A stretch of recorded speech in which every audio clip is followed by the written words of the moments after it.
Adéntrate en una época de excesos, intrigas y poder desenfrenado. Entre los años 1975 y 1985, Colombia fue testigo de una vertiginosa explosión de riqueza proveniente de una fuente tan clandestina como lucrativa, el narcotráfico de cannabis. Conocida como la bonanza del cannabis, esta era marcó un capítulo oscuro y emocionante en la historia del país, donde bandas de narcotraficantes desafiaron al gobierno y a la ley para forjar imperios de poder, riqueza y violencia, que fueron evolucionando y combatiendo hasta el día de hoy.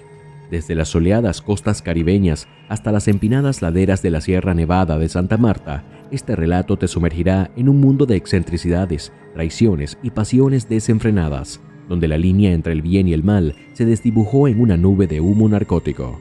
Acompáñanos en un viaje al corazón de la bonanza marihuanera, donde la realidad supera la ficción y cada giro de la trama te dejará sin aliento.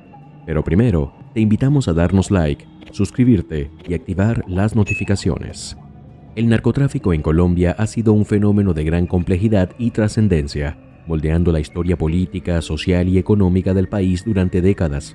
Desde sus primeras manifestaciones en el siglo XX hasta su explosión en las décadas de 1960 y 1970, cuando la demanda mundial de drogas ilícitas como la cocaína comenzó a aumentar, Colombia ha sido un epicentro crucial en la producción y distribución de estupefacientes. El vínculo entre el narcotráfico y el conflicto armado interno ha sido innegable.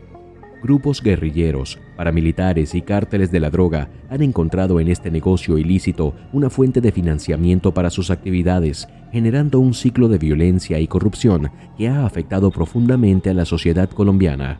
El asesinato del ministro de Justicia, Rodrigo Lara Bonilla, en 1984, ordenado por el infame líder del cártel de Medellín, Pablo Escobar, marcó un punto de inflexión en la lucha contra el narcotráfico, llevando al gobierno a implementar medidas más severas, como la ley de extradición y el Estatuto Nacional de Estupefacientes. Sin embargo, a pesar de los esfuerzos tanto del gobierno colombiano como de la comunidad internacional, la producción de cocaína continuó floreciendo en el país. Programas como el controvertido Plan Colombia, apoyado principalmente por Estados Unidos, buscaron combatir tanto el narcotráfico como los grupos armados ilegales, pero los resultados han sido mixtos. En 2004, un informe del Departamento de Estado de Estados Unidos reveló que Colombia seguía siendo el mayor productor de cocaína a nivel mundial, con una abrumadora participación del 70% en la producción total y el 90% en el procesamiento de la droga. Estas cifras subrayan los desafíos persistentes que enfrenta Colombia en su lucha contra el narcotráfico y la necesidad de continuar trabajando en estrategias integrales que aborden tanto las causas subyacentes como las consecuencias de este fenómeno criminal. Colombia ha pasado por muchos periodos de narcotráfico y mercado de cocaína. El periodo comprendido entre 1978 y 2022 en Colombia estuvo marcado por una serie de gobiernos que dejaron una huella significativa en la historia política y social del país. Desde el gobierno de Turbay hasta el mandato de Duque, cada administración enfrentó desafíos únicos y adoptó diferentes políticas que influyeron en el curso del desarrollo colombiano. El gobierno de Turbay, 1978-1982, fue caracterizado por un enfoque en la seguridad nacional y la lucha contra los grupos guerrilleros.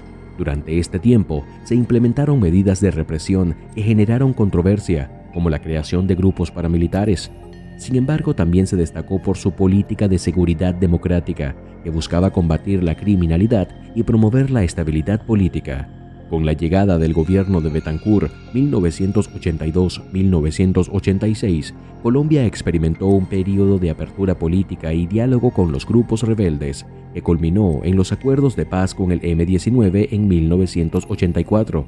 A pesar de los esfuerzos por la reconciliación nacional, el país enfrentó desafíos económicos y sociales, incluyendo la crisis financiera de la deuda externa.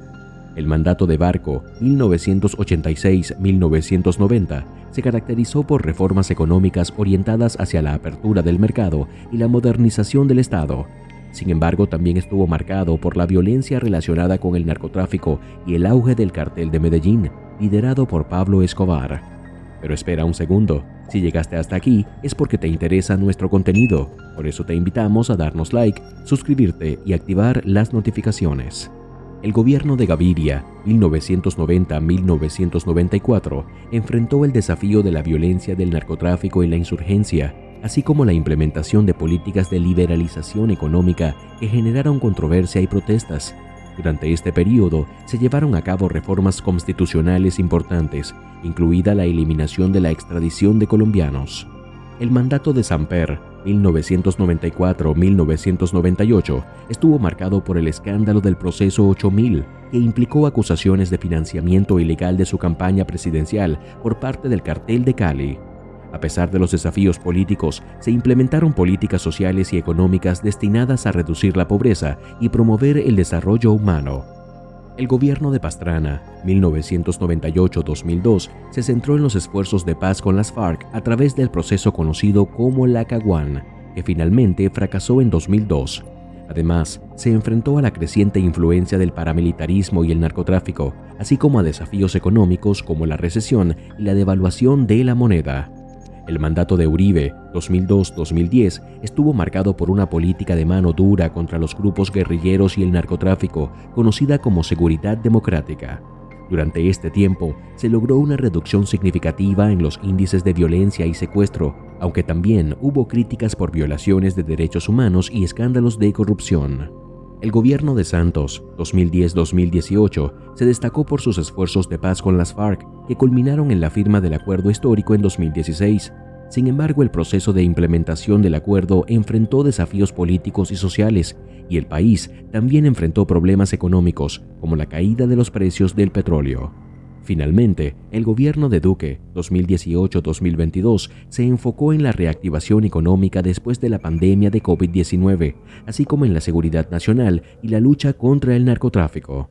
Sin embargo, su administración también fue criticada por su manejo de las protestas sociales y los derechos humanos, así como por la falta de avances significativos en el proceso de paz. Los gobiernos, desde Turbay hasta Duque, dejaron un legado complejo en la historia de Colombia, con avances significativos en áreas como la seguridad, la economía y la paz, pero también con desafíos persistentes en términos de corrupción, violencia y desigualdad. Entre 1975 y 1985, Colombia experimentó un período conocido como la bonanza del cannabis, caracterizado por la entrada masiva de dólares al país debido al narcotráfico. Este fenómeno se originó en la costa Caribe, especialmente en los departamentos de La Guajira, Cesar y Magdalena, donde bandas de narcotraficantes se dedicaron al cultivo y exportación ilegal de esta droga. Este negocio ilícito, liderado por clanes y familias, generó enormes ganancias, marcadas por ostentaciones, violencia y vendetas entre los narcotraficantes. La actividad del narcotráfico no solo benefició a los líderes de estas organizaciones, sino también a campesinos empobrecidos que participaban en la producción de marihuana. Asimismo, la corrupción dentro de las autoridades permitió el crecimiento desmedido de este negocio. Las variedades de cannabis colombiana, como la Colombian Gold, Samarian Golden o Santa Marta Gold, cultivadas en la Sierra Nevada de Santa Marta, se ganaron una reputación mundial por su alta calidad. Sin embargo, el declive de esta bonanza fue resultado de la acción conjunta del gobierno colombiano y Estados Unidos para detener el narcotráfico. Además, la producción tecnificada de cannabis en California, Estados Unidos, también contribuyó al fin de este período de bonanza. En resumen, en el periodo aproximado de 1975 y 1985 hasta nuestros días, Colombia experimentó lo que se conoció como la bonanza del cannabis. Bandas de narcotraficantes se dedicaron al cultivo y exportación ilegal de marihuana, generando enormes ganancias y protagonizando excentricidades, violencia y vendetas. La bonanza también benefició a campesinos empobrecidos y autoridades corruptas. Sin embargo, el declive de este periodo se produjo por la acción conjunta del gobierno colombiano y Estados Unidos para detener esta actividad, así como por la producción tecnificada de cannabis en California, Estados Unidos. Gracias por ver nuestro video. Espero te haya gustado. No olvides darle like, comentar y activar las notificaciones. Nos vemos en un próximo video.